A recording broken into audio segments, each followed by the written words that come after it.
Terima kasih kalian sudah klik video ini. Bagi kalian yang ingin ikutan Cerberus Copy Trading, langsung saja klik link deskripsi yang ada di bawah ini dan langsung akan muncul tampilan seperti ini.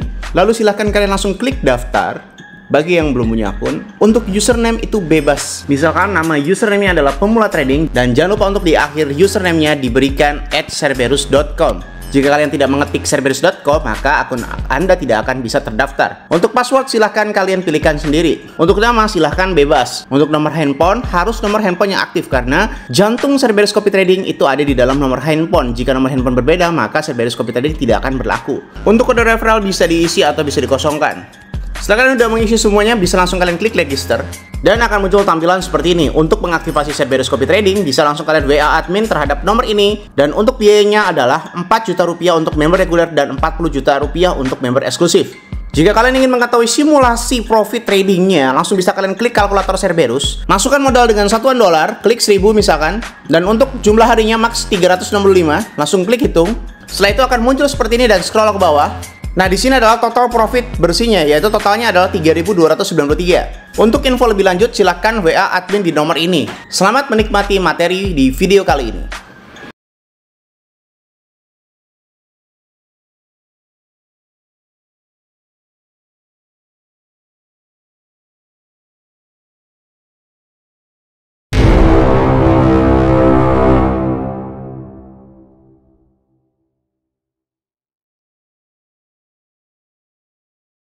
Salam traders, balik lagi sama saya Andi Firmansyah di channel ESG.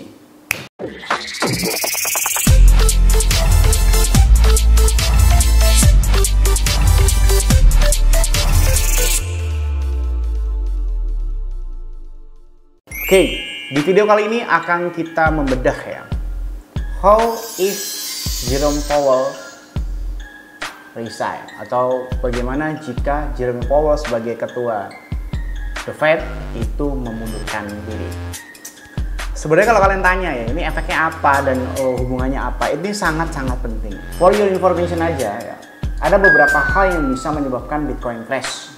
Antara lainnya, kalau kalian ingin lihat sejarahnya ya, crash pertama itu terjadi di tahun 2011, di mana penurunan itu hingga kurang lebih 94% minus. Jadi kalian bayangkan kalau kalian mengikuti Bitcoin di tahun 2011 dan mengalami crashnya, saldo kalian yang tadinya mungkin sekitar 10 miliar itu minus 94%. Kalau Vitrus ya udah pasti langsung habis ya, pakai cross atau apapun itu gitu kan. Spot aja minus sampai 94%, dimana harga awal Bitcoin yang mencapai 32 dolar itu sampai ke 2 dolar. Intinya sekali lagi, crash pertama terjadi di tahun 2011 dari harga 32 dolar ke 2 dolar sebesar 94% minus. Crash kedua itu terjadi di tahun 2013 sampai 2015, di mana crash ini sampai penurunan Bitcoin hingga 87% dari harga 1.150 dolar ke harga sekitar 150 dolar. Ya, kalau kalian punya duit 100 juta, ibaratnya ya, karena crash 87%, 100 juta itu tinggal 13 juta. Kalau kalian punya duit 1 miliar tinggal 130 juta. Kalau kalian punya duit kurang lebih 10 miliar beli Bitcoin, berarti di tahun 2013 sama 2015 itu duit 10 miliar jadi kurang lebih cuma 1,3 miliar. Karena apa? Degradasi hingga 87%. Crash ketiga terjadi di tahun 2017 sampai tahun 2018, di mana penurunan crashnya itu sebesar minus 84%, yaitu dari harga 20.000 dolar ke 3.200 dolar ya. 84% bisa kalian bayangin lah. Lalu crash keempat itu terjadi pada saat COVID ya, di tahun 2020, dari harga 10.000 dolar ke sekitar 3.800 dolar atau kurang lebih minus 63%. Dan crash selanjutnya atau crash kelima itu terjadi di tahun 2021 sampai 2022, yaitu minus 77% dari harga 69.000 dolar ke 15.600 dolar. Itu crash terbesar terakhir ya. Tapi ada mini crash nih. Mini crash itu yang terjadi di area sekitar April sampai Mei 2024, ini belum lama kejadiannya, dari 73.800 ke 56 ribuan, yaitu sekitar 24%. Ini jaraknya sedikit. Dari beberapa crash tersebut, itu kita harus tahu ya, ada beberapa alasan yang salah satunya itu berpengaruh terhadap kenaikan suku bunga yang didasari, kalau kalian nggak tahu, kenaikan suku bunga itu diatur oleh The Fed, yang dimana sekarang diketuai oleh Powell.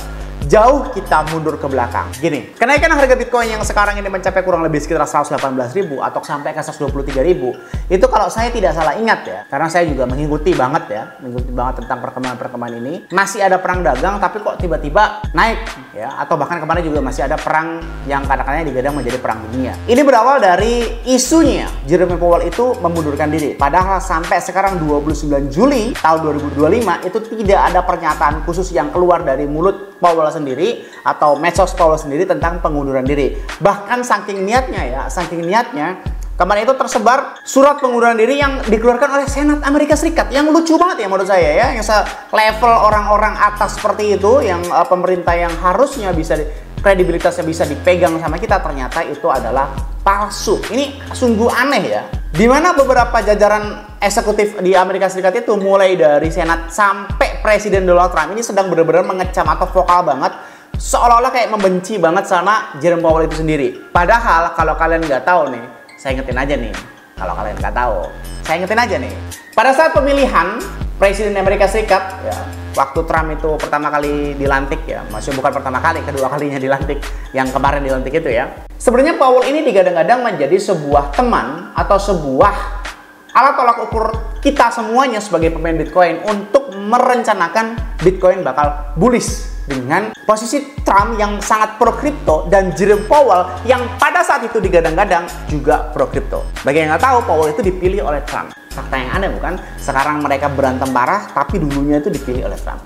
Tetapi ternyata pada saat pelantikan itu terjadi, sungguh benar-benar Powell ini mengeluarkan banyak sekali statement atau banyak sekali hal-hal yang di luar nalar si Trump itu sendiri. Bahkan Trump waktu itu marah-marah seolah-olah menyesal memilih Powell sebagai ketua The Fed. Tapi sayangnya, menurut hukum di Amerika Serikat, The Fed ini berada di sesuatu yang lain atau berada di dalam level yang berbeda atau diferensi sosial yang berbeda antara pemerintahan eksekutif dan si The Fed itu sendiri. Jadi seolah-olah presiden sekalipun tidak bisa semerta-merta mengatur kebijakan ketua The Fed.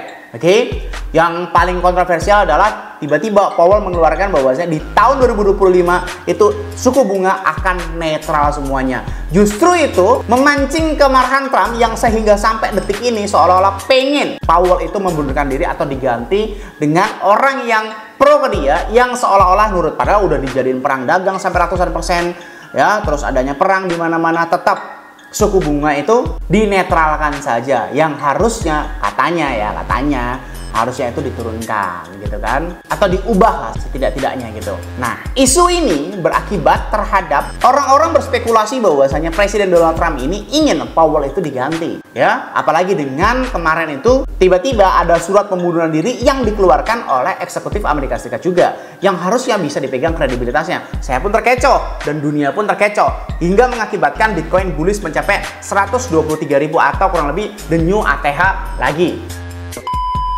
Nah, tetapi semua orang lupa bahwasanya kalau kalian nyimak apa kata saya tadi, ada dua poin penting yang harus kalian ingat. Yang pertama, point of view-nya Powell dulu itu juga dipilih oleh Trump. Jadi, jangan terlalu berharap nanti seseorang yang seandainya Powell itu beneran mengundurkan diri, walaupun sampai sekarang itu belum ada pengunduran diri ya, yang keluar resmi dari Powell itu sendiri ya, tidak menjamin atau tidak menjadikan alat tolak ukur ketua The Fed yang baru itu akan urut sama Trump juga. Karena sekali lagi Trump pada saat itu memilih Powell, dan Powell ya seperti sekarang gitu. Jadi tidak menjadi alat tolak ukur, walaupun ada orang baru, apakah akan mendukung Trump itu tidak menjadi sebuah jaminan. Lalu yang kedua, yang harus kalian ingat bahwasanya The Fed itu adalah independen lembaga yang di luar dari ranah kepresidenan. Alias eksekutif tidak berhak atau tidak mempunyai power yang cukup untuk mengintimidasi atau merubah keputusan dari The Fed itu sendiri ya. Sekali lagi, The Fed itu adalah sebuah institusi yang independen yang tidak semerta-merta lembaga eksekutif atau kepresidenan itu sanggup untuk merubah keputusan ketua The Fed ya. Buktinya sekarang kan nggak sanggup ya Trump untuk merubah keputusan si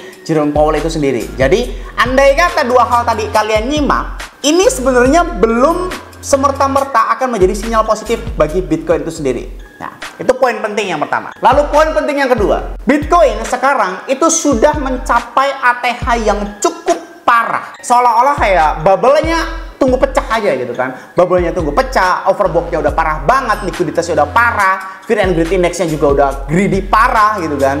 Ya tinggal dipecah aja balonnya gitu, tinggal bubble-nya pecah aja kayak gitu kan. Jadi bisa jadi ya, bisa jadi pada saat Powell ini mengundurkan diri, tingkat volatilitas market fluktuatifnya itu bukan menjadi bullish tapi menjadi bearish. Alasannya apa? Yang pertama tadi ya, ada kedua hal tadi ya. Alasan yang pertama adalah pergantian Jerome Powell sebagai ketua The Fed itu tidak menjadi alat tolak ukur akan terjadi pemotongan suku bunga sesuai dengan Trump itu sendiri ya, sesuai dengan keinginan Trump. Lalu yang kedua, bubble-nya ini udah parah, ATH-nya udah parah, overbought-nya udah parah. Jadi siap-siap aja untuk crash parah. Itu yang kedua. Lalu yang ketiga, adanya beberapa ancaman dari negara luar tentang perang dan sebagainya yang sudah didengungkan. Bahkan dari negara-negara kecil ini seolah-olah semuanya ini ya sedang mempersiapkan sesuatu gitu, sedang mempersiapkan sesuatu tentang adanya perang selanjutnya ya. Saya nggak tahu ya perang yang mana ya. Bakal ada perang, entah itu perang dagang, entah itu perang beneran atau dan sebagainya, yang seolah-olah ini mendukung semuanya terhadap crash yang selanjutnya. Oke?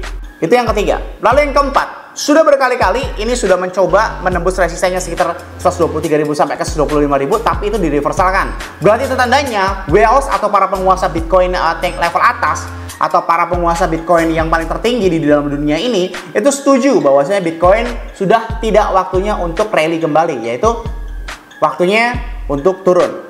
Dan katanya banyak spekulasi yang bilang bahwasanya September ini akan terjadi crash. Bukan berarti saya menakut-nakuti terhadap kalian atau dan sebagainya, tapi video ini bertujuan untuk membuat sebuah kebijakan yang dimana kalian tidak akan mengalami crash-crash sebelumnya. Karena crash-crash sebelumnya itu benar-benar parah ya. 5 crash terakhir atau plus 1 crash mini kecil ya. Harusnya itu menjadi alat tolak ukur bahwasanya tidak ada sesuatu yang mustahil di dalam dunia ini. Bitcoin bisa turun sampai hingga 90%, 80%, 70% dalam sekejap gitu ya.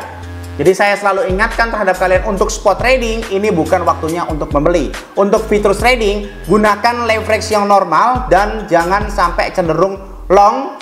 Ini semuanya jebakan ya, atau bahkan kalian berpikir bahwa saya ini akan rally dan sebagainya, bisa aja rally langsung tiba-tiba di dump atau di bubble pecah atau dan lain sebagainya. Lalu yang selanjutnya adalah kalian harus mencerna kata-kata saya yang tadi, bagaimana jika Jerome Powell itu mundur. Yang pertama adalah efeknya belum tentu penggantinya Jerome Powell itu sesuai dengan keinginan Trump, karena mengingat Jerome Powell itu sendiri adalah pilihan Trump itu sendiri pada saat waktu menang pemilihan kayak gitu ya. Lalu yang kedua, The Fed itu adalah sebuah lembaga independen yang tidak bisa semerta-merta diganggu-gugat keputusannya oleh kepresidenan ya. Jadi tidak ada ambigu-ambiguan tuh kalau misalkan Jerome Powell itu udahan. Ya, Bang, kalau misalkan tiba-tiba sinyalnya itu positif, itu bagaimana, Bang? Saya tidak menemukan sinyal positif ya. Saya tidak menemukan sinyal positif jika penggantinya Jerome Powell itu atau menaikkan suku bunga atau menurunkan suku bunga itu tidak apa ya? Seolah-olah semua ini sedang disetting supaya memecahkan bubble tersebut ya. Satu hal yang harus kalian ingat bahwasanya Bitcoin itu memakan atau dimakan. Semakin banyak orang yang berpikir bakalan rally ke atas, maka akan didam oleh si paus itu sendiri. Semakin orang berpikir bahwasanya Bitcoin akan crash, semua paus akan melanjutkan rally ya. Seperti kemarin, semua orang berpikir bakal crash, sama paus malah dinaikin. Dan sekarang ketika semuanya sedang berpikir bahwasanya Bitcoin akan menjadi sebuah rally yang baru atau ATH yang baru, sekarang kan investor atau banyak orang yang bilang bahwasanya oh ini dam udah nggak akan terjadi lagi nih karena udah lewat nih masanya dan lain sebagainya. Tetapi sekali lagi saya udah bermain di dalam 3 kali cycle. Bitcoin tidak akan semerta-merta gampang untuk diprediksi. Semakin orang berpikir naik, maka akan terjadi turun. Semakin orang berpikir turun, maka akan terjadi naik. Sekarang kalian coba aja komentar di bawah. Pasti banyak sekali orang yang bilang Bitcoin akan naik. Padahal faktanya, tinggal tunggu aja sih beritanya, gitu aja ya. Oke, untuk yang terakhir, ini mungkin bisa untuk scalpingan ya, itu di area sekitar 119 sampai 120 itu bisa di scalping untuk short. Jadi di dalam video ini sinyalnya adalah 119 sampai 120 itu boleh diambil short. Kemarin juga saya udah kasih sinyal ya untuk 119 dan 120 itu ambil open position dan take profit sewajarnya atau di kepala 118.000. Oke, semoga bermanfaat video kali yang saya sampaikan. Jangan lupa klik like, comment, dan subscribe. Logikanya nih, kalau kalian nggak subscribe, ngapain saya buat video lagi? Dan share ke teman kalian agar teman kalian tahu apa yang kalian tahu. Saya Arif Firmansyah. Use your logic dan salam traders.